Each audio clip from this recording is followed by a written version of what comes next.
Alright, hello. As you can clearly hear, I found out how to make my microphone extremely shit. So yes, I will use this for one video. And I'm gonna use this while not talking properly, because you motherfuckers be asking for anything. A Tenet Livia video? I think it's like the third time I'm doing a video on this weapon. But it's okay. A Tenet Livia video we want, a Tenet Livia video you will take. And actually, don't worry. I'm not gonna torture you with a bad microphone. I'm in fact gonna fix my microphone immediately. And we're going to do a proper Tenet Livia video. But just know, if I want to use a shit microphone, I can actually do that. So that's really funny. She's got aura. Anyways, 200 Nikanas, some of my favorite looking weapons in the entire game. Not my favorite, but this one looks incredibly good, especially with the skin. The regular Livia looks kind of like this, which is also fine, but not my favorite. I really love the skin that you get, which... How did you get this again? It's probably Revenant Mephisto skin. Point is, this weapon looks really good. Not my favorite one, my favorite looking melee is the Sigma Noctantis, the login weapon. And honestly, it is probably one of my favorite, if not my favorite melee weapon still in the game. Really love the Livia. Now, why would you ever use the Livia over other melee weapons? Because it's actually really good. Especially because people really underestimate this stance. Like, they see the stance and they're like, wow, this sucks. This doesn't suck, in fact. This has some really strong multipliers, and if you just don't hold W, you just hold the melee attack without holding W, and then you heavy attack with this, then it's genuinely overpowered. Like, this is unironically one of the strongest melee weapons you can use in the entire game that you can actually play with E-spam and not actually just heavy attack or a Magistar or a Dark Sword or, you know, whatever. Not something that is slop anyway. If you want something that is fun, really good, you can do this. Oh, but you have a Riven already. Bro, it gives me range and status chance. Range. Like, who cares? I just have range for days. 10 meter, 11 meter range on heavy attacks. That's why I use it. This is still fine. The damage is not gonna be any different than yours. Trust me. Anyways, I've seen a lot of people seeing my Rivens and be like, oh my god, Riven mode. I can't replicate the build because he has Riven mode. Well, first of all, you can. You can just get yourself a Riven mode, which is very cheap nowadays. And second off, it doesn't really do much. Like, if I'm being real, it doesn't really do much. So, I'm gonna showcase directly what the Livia does and what the stance does. So the stance, a lot of people use the stance like this. Yes, if you do this stance is dog shit. If you do just that, look, 200%, 200%, 400%. Yeah, of course it's bad. This deals no damage. Now, if you do this, not only does it hit faster, the final attack deals 200 plus 200 plus 400% plus bleed plus knockdown all at the same time. Where's melee afflictions? Like, seriously. We need to use our brains here sometimes, chat. I've seen a lot of people like shit on this stance, and this stance is low-key really good. And, well, the heavy attack, I don't need to mention the heavy attack. The heavy attack is overpowered. Let's be so for real. Most people play this for the heavy attack. And yeah, it's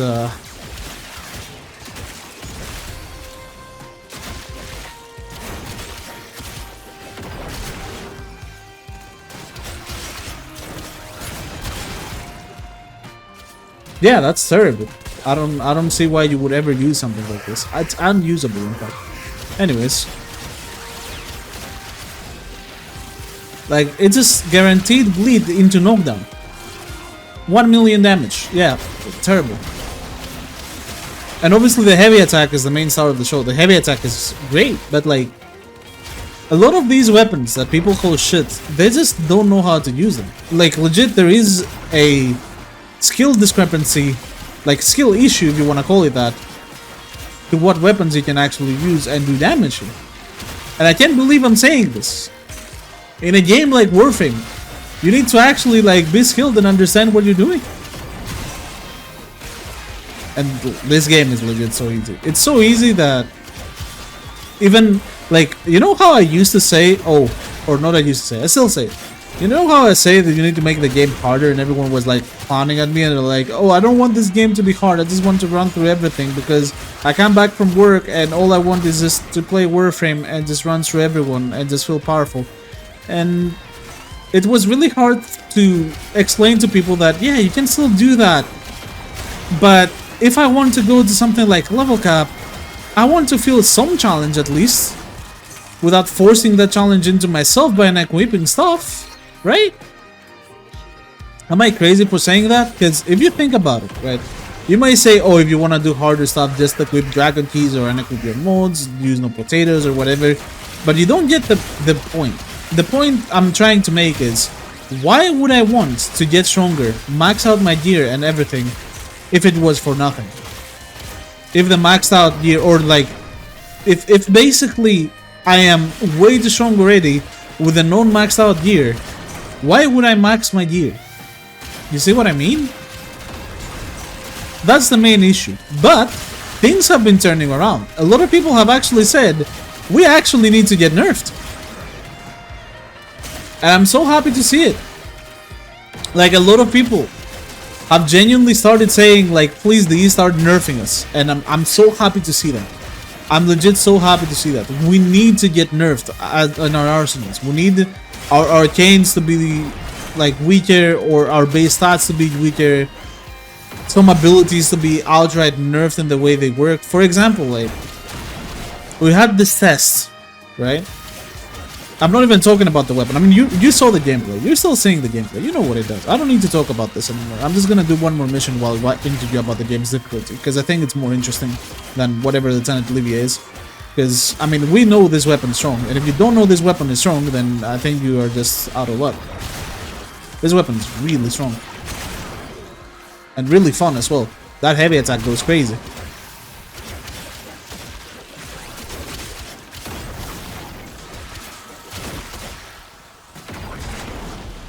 Somehow it doesn't hit her. Oops.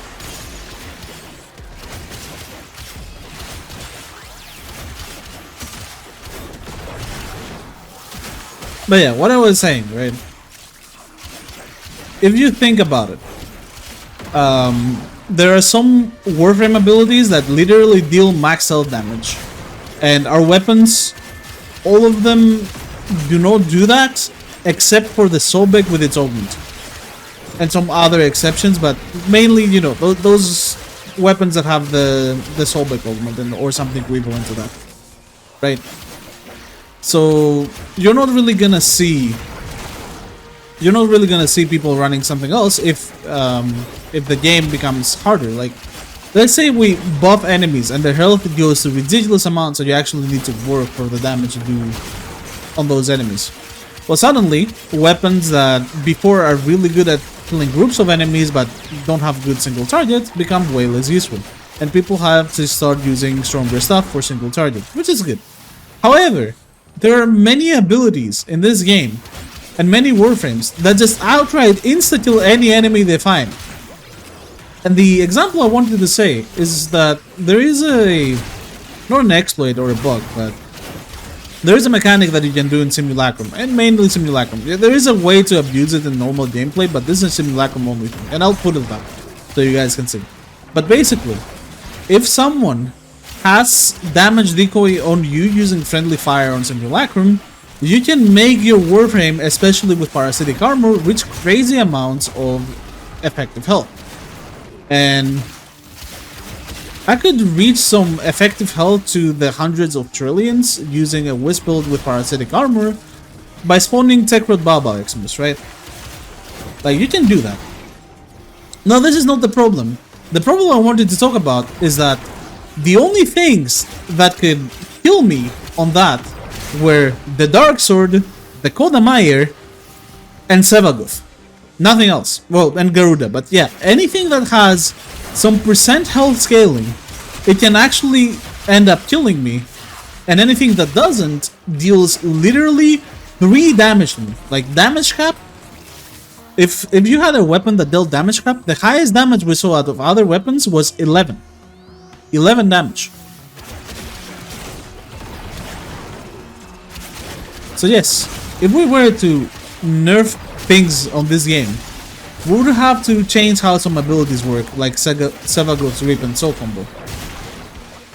Like, you can still make that combo deal a ton of damage and one-shot groups of enemies, but if you want to not make Sevagoth like a perma-pick on level cap and people just supporting him to keep him alive and he just one-shots everything, you would have to genuinely just nerf Sevagoth. And the same goes for some other frames like Oberon's first ability and Revenant's third ability, and you know, some other damage buffers that can do pretty much infinite damage using their abilities.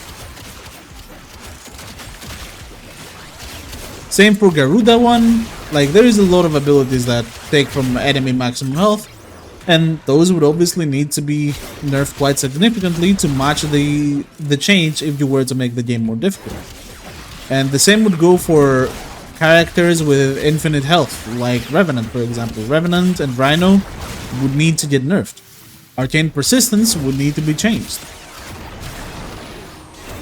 Now, I'm not saying that this would suck out the fun out of the game, because it really doesn't. You would just need to rework stuff so you can keep the fun or give the community something new to play with, while leaving the old one, which is problematic, in the dust. And I hope to see the same thing happen to Octavia at some point, Octavia and Chroma. Because Chroma, if you make him too strong, he's just a walking stat stick that doesn't die and deal infinite damage. And if he's too weak, then he kinda doesn't do anything because all he is the stats. So more interactivity would be nice. Anyways, that's the Yab session. Tenet Livia is a good weapon, pretty fun. Although you don't see some crazy damage numbers from the direct hits, the heavy attacks themselves, even on that guy that, you know, he was the third person I attacked and follow through was working. I saw like 10 million bleed proc, so yeah, this deals a lot of damage if you can proc afflictions, like a ton of damage. 16 million. And of course it's just the weapon, like I'm not really abusing anything here. I'm just using attack speed and doing a heavy attack on the weapon, and my Riven doesn't even give damage to the heavy attack, it only gives it range, so I can hit more people. It's a great weapon, you guys should give it a try if you haven't, and 200 Nikanas in general are great, but this one is by far the greatest. Anyways, I lost my combo, so I don't think I can kill this guy, but doesn't hurt trying. Losing the combo is quite big though, so with 12x combo I probably one-shot this guy, not gonna lie. Anyways, this stream will be out, or will be happening today, actually. Yeah, no, now that I'm thinking about it. This video, when it's uploaded, the dev stream will be a few hours after this video is uploaded.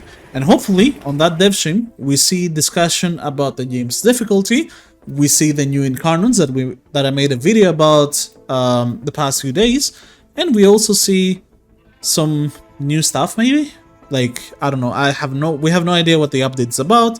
We have seen some Railjack stuff, maybe some Railjack quality of life, because honestly, I know you guys probably don't know unless you get on my stream, but I'm a big fan of Railjack. I've maxed out intrinsics. It was the way that I got to farm my endo on my new account when I was doing the 7-day challenge, and it's in general a really profitable and fun game mode if you know what you're doing. Or if you're in a squad that knows what it's doing. Regardless, we'll see what the dev stream has for us, and hopefully the discussion of difficulty will be addressed, since Pablo's tweets and the dev shorts mentioning all the stuff, people mentioning that they want nerfs now and all that, and all the nerf rationale and how they're gonna go about it. Maybe we can see some changes in the right direction, especially because now that people are migrating from Destiny 2, rest in peace by the way, really sorry about that, and hopefully Destiny 3 will at some point be a reality, even though I don't really see it happening, but let's be hopeful, let's cope together.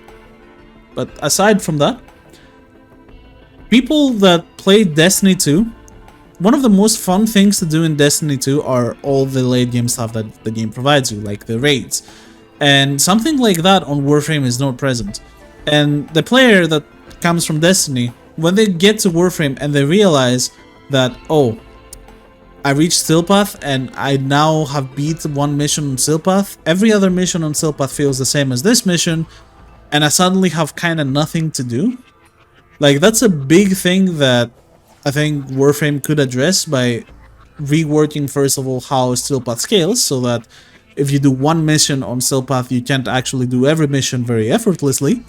And also, the other thing is introducing higher difficulty through not just Elite Temporal and Elite Deep Media, because, okay, there is difficulty on those modes, but difficulty is due to random loadouts or some bullshit mechanics that are behind it. For example, restricting the player from using their operator doesn't make the game mode more difficult, it makes it more annoying. Same for reducing the player's ammunition. Like, I don't think those are fun mechanics. There are some fun gimmicks though on Elite Deep and Elite Temporal Media, like making the player take a lot of damage if they stand still for too long, or making the player take a lot of damage if he stands into an area that is engulfed by Luminous.